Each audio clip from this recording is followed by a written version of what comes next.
शिव महापुराण की कथा कहती है, श्राद्ध पक्ष में पड़ने वाला प्रदोष का व्रत किसी भी दिन पड़े, चाहे सोम हो, मंगल हो, बुध हो, गुरु हो, शुक्र हो, शनि हो, कोई से भी दिन पड़े, जो प्रदोष काल के समय 3 कलश में दूध लेकर उसमें काली तिल डालकर, जौ डालकर और उसमें थोड़ा सा डाब डालकर, डाब मतलब कुसा डालकर पीपल, बड़ और बेलपत्री के पेड़ के नीचे चढ़ा देता है, उसके घर में कभी संपदा की कमी नहीं होती महाराज। लक्ष्मी कभी समाप्त नहीं हो सकती। दुकान, व्यापार, व्यवसाय, फैक्ट्री कुछ भी अगर खड्डे में भी जा रही है तो उबर जाती है। श्राद्ध पक्ष के प्रदोष का इतना महत्व होता है, पर प्रदोष काल में ही चढ़ेगा, शाम के समय प्रदोष काल पीपल के नीचे, बट वृक्ष के नीचे, बड़ के पेड़ के नीचे, बेलपत्री के नीचे घी का दिया लगाकर आप दूध समर्पित करो। स्टील के पात्र में थोड़ा सा दूध लेकर कटोरी में ले जाओ, अगर पात्र भर कर नहीं ले जा सकते तो कटोरी पर ले जाओ, समर्पित।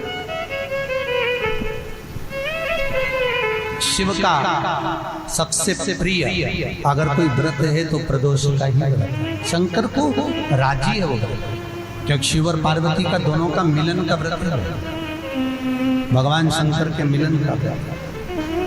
पीपल के वृक्ष के नीचे पितरों की शांति है तो कितने चावल के दाने चढ़ते हैं? अगर कोई ब्राह्मण ने कह दिया तुम्हारे यहाँ पितृ दोष है, 1 रुपया कमाते हो, 1.25 रुपये खर्च होता है, तुम्हारे पास में पैसा टिकता नहीं, तुम्हारे यहाँ पितरों का दोष है, तो तुम 1 चावल का दाना अगर आप कहे कि पीपल के वृक्ष के नीचे दिया लगाओ, पीपल के वृक्ष के नीचे आप जल चढ़ाओ, या महादेव के मंदिर में 1 लोटा जल चढ़ाओ, तो हम कहते हैं ना कि प्रदोष के दिन बेलपत्री का वृक्ष, पीपल का वृक्ष, आंवले का वृक्ष, बड़ का वृक्ष या शंकर का शिवालय। फिर से सुन लेना, पीपल का वृक्ष, बेलपत्र का वृक्ष, आंवले का वृक्ष, बट का वृक्ष या फिर शंकर का, जम के बोलो, शिवालय। शिवालय का मतलब शंकर का मंदिर या शिव। प्रदोष के दिन अगर आपको लग रहा है कि हमारे यहाँ पितृदोष है, बहुत तकलीफ चल रही है, बहुत कोई ने कहा पितृदोष है, कोई कह रहा है पितरों का, तुम्हारे यहाँ ये तकलीफ है, पितरों की ये तकलीफ है, पितरों की वो तकलीफ है, पितरों की ये तकलीफ है, बार बार अगर कोई कह रहा है तो फिर आपको उसमें स्मरण करना पड़ेगा कि हम चावल के कितने दाने भगवान शंकर को समर्पित कर दें, भोलेनाथ हमारे पितरों को तृप्त कर कर, हम तृप्त नहीं करेंगे, हमारी सामर्थ्यता नहीं है कि हम पितरों को तृप्त कर सकें। आप में से कोई है जो पितरों को तृप्त कर सकता है? संसार में कोई नहीं जन्मा जो अपने पितरों को, अपने पूर्वजों को तृप्त कर दे। गया जी का पिंडदान कर लो, तर्पण कर लो, तिलांजलि दे दो, घर में ब्राह्मण भोज करा दो, साधु भोज करा दो, संत भोज करा दो, तुम दुनिया भर का सारा 50 काम कर लो, उसके बाद भी तुम पत्री का किसी को दिखाओगे तो वो भी कह देगा तुम्हारे यहाँ, फिर वापिस कहेगा कि पितृ दोष है। अब तुमने अभी इतना अनुष्ठान करा, इतना पिंडदान करा, इतना तर्पण करा, इतनी तिलांजलि करी, इतना सब कुछ करा, इसके बाद वापिस पितृदोष आ गया, फिर वापिस पितृदोष। क्यों? दुनिया में ऐसा कोई नहीं जन्मा जो अपने पितरों को तृप्त करता। आप अपने घर के लोगों को तृप्त नहीं करते, जो जिंदा है वो उनको बोलो री भाई, जीजियो सही है कि गलत? जो जिंदा है, माँ बाप अपने बेटे के लिए कितना भी कर ले, कितना भी, आखिरी में एक दिन बेटा कह देता तुमने हमारे लिए क्या किया।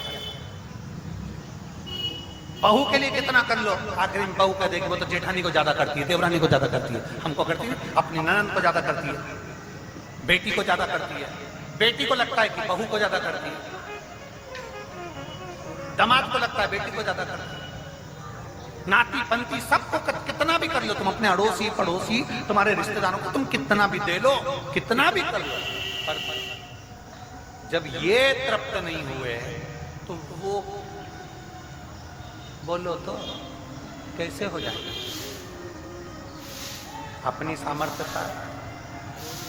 सामर्थ्यता है कि अपन तृप्त कर ले उनको? अपनी कोई सामर्थ्यता नहीं है कि अपन पितरों को तृप्त कर ले, या अपनी सामर्थ्यता के अंतर्गत नहीं। ये अपनी सामर्थ्यता नहीं है कि हम अपने पूर्वजों को, अपने पितरों को तृप्त करें। तृप्त कौन करेगा?